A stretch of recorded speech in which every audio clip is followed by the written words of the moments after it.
네, 안녕하세요. 최원영의 책갈피 200번째 시간이군요. 코로나 시절이었죠. 2021년이군요. 5월 26일 날 첫 방송을 시작을 했고, 또 매주 월요일마다 이렇게 여러분과 함께 만나 뵙는데요. 벌써 만 4년이 가까워집니다. 놀랍습니다. 그리고 감사드리고요. 오늘은요, 바람개비와 줄 끊긴 연이란 제목으로요. 우리의 삶에서 매 순간 선택을 하게 되는데 어떤 선택을 해야 되는지 이런 내용을 중심으로 해서요. 짧은 이야기를 준비했습니다. 고통은 누구에게나 옵니다. 그것이 우연히 오기도 하고 또는 필연적으로 오기도 합니다. 정호승 시인이 쓰신 그 위안이란 산문집이 있는데요. 이런 구절이 있습니다. 하루살이는 하루만 사는데 불행히도 하루 종일 비가 올 때가 있다고 합니다. 하루를 100년이라고 보면 우리들의 삶도 같습니다. 어떤 사람은 금수저로 태어나서 편안하게 살겠지만 어떤 사람은 흙수저로 태어나 어렵게 살기도 합니다. 제가 하루살이가 되어 한번 상상을 해보았습니다. 수년 동안을 두꺼운 껍질 속에 그 어둠 속에 갇혀 지내면서 밝은 세상에 나갈 만을 기다리고 있었습니다. 드디어 껍질을 깨고 나오는 날입니다. 얼마나 설레고 기뻤을까요? 햇빛이 내려지는 눈부신 날, 온갖 꽃들과 구름과의 만남, 그리고 멋진 바람과의 미래를 간절하게 소망하고 있었는데 드디어 오늘 그것들과 만나는 날이 된 겁니다. 그런데 그것도 딱 하루만입니다. 그런데 이게 웬일입니까? 나와 보니까 하루 종일 비가 오네요. 그것도 폭우, 그 폭우 말입니다. 정말 어떻게 보면 흙수저로 태어난 하루살이겠죠? 이제 어떻게 할까요? 다시 껍질 속으로 돌아갈 수도 없는데 말입니다. 그래서 신을 원망하고 나를 낳아준 부모님을 원망하고 비를 뿌리는 하늘에 대해서 화를 내면서 삽니다. 그렇지만 그렇게 한다고 해서 무엇 하나 달라질 것은 없습니다. 내가 원한다고 비가 그치지도 않을 것이고 강풍이 멈추지도 않을 겁니다. 고통은 이렇게 우리의 의사와는 무관하게 다가올 건지도 모릅니다. 이렇게 우리가 겪는 고통 중에는 우리들의 의지나 바람과는 전혀 관계가 없는 것들이 많습니다. 원하지 않아도 강풍은 불어올 테니까요.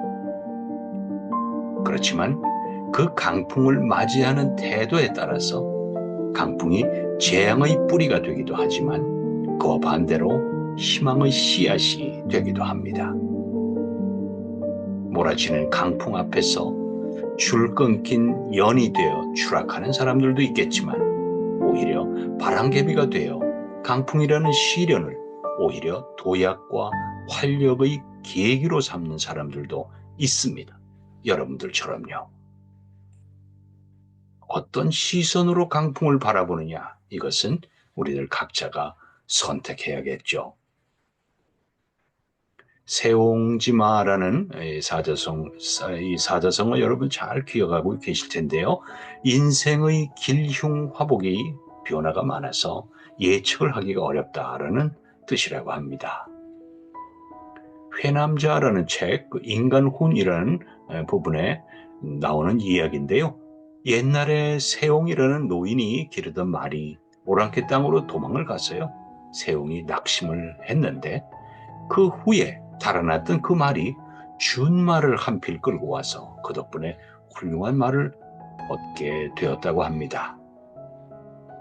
그런데 어느 날 아들이 그 준말을 타다가 떨어져서요.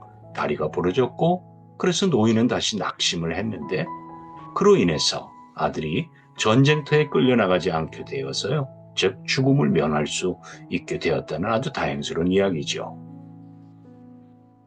말이 달아난 것, 그리고 아들이 낙마한 이런 사건은 세옹의 의지와는 무관한 그런 사건들이었습니다. 그러나 이 사건이 오히려 준말을 얻는 계기가 되고 아들이 징병되지 않는 결과로 이어졌습니다. 이렇게 고통은 고통으로만 끝나지 않습니다. 하나를 잃으면 다른 하나를 얻고, 하나를 얻으면 다른 하나를 잃는 것, 이것이 삶의 이치가 아닐까요? 그러므로 지금의 고통은 충분히 성장의 새로운 계기가 되어주곤 합니다.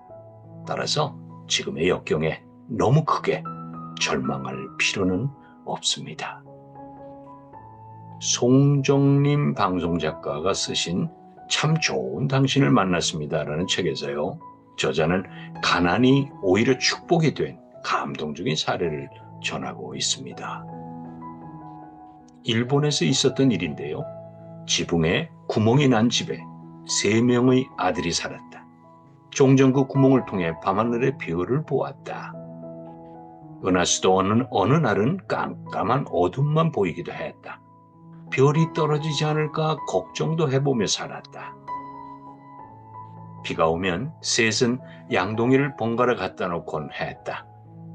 멀리서 일하느라 집에 매일 오지 못하는 부모님이라서 지붕을 고칠 여유가 없었다. 어느 날 셋은 지붕에 올라가 구멍난 곳을 고쳤다. 그러나 그날 밤부터 이 셋은 별을 보지 못했다. 어느 날 태풍으로 지붕이 날아가 버렸다. 비바람에 무서워 떨었지만 비가 그치고 날이 개자 밤하늘의 별을 다시 볼 수 있었다. 이 셋은요, 훗날 시인, 문학 교수, 그리고 아동을 위한 철학 전문가로 성장을 했습니다. 가난한 지붕의 구멍이 삶의 원동력이 되어준 것이죠. 그래서 생텍쥐페리도 만일 음악가의 불면증이 그로 하여금 아름다운 작품을 창조하게 했다면 그 불면증은 아름다운 것이다, 이렇게 말했는지도 모릅니다. 가난이 오히려 세 아들의 미래를 밝힌 선물이 되어줬습니다. 가난이 준 비극의 상징이었던 구멍난 천장, 그리고 그곳에서 보던 별들의 아름다움이 훗날 그들의 꿈을 이루게 했습니다. 세옹지마의 교훈이 딱 들어맞는 사례일 겁니다. 그렇습니다. 똑같은 강풍에도 줄 끊긴 연이 되어 추락하는 사람도 있지만 그 엄청난 시련의 한가운데에서도 바람개비처럼 멋지게 도약하는 사람 있습니다. 바로 여러분입니다. 네, 오늘 최원영의 책갈피 205, 바람개비와 줄 끊긴 연, 이런 제목으로요 생각을 나누었습니다. 감사합니다. 다음 주 월요일 또 반갑게 여러분들 뵙겠습니다. 건강하십시오. 고맙습니다.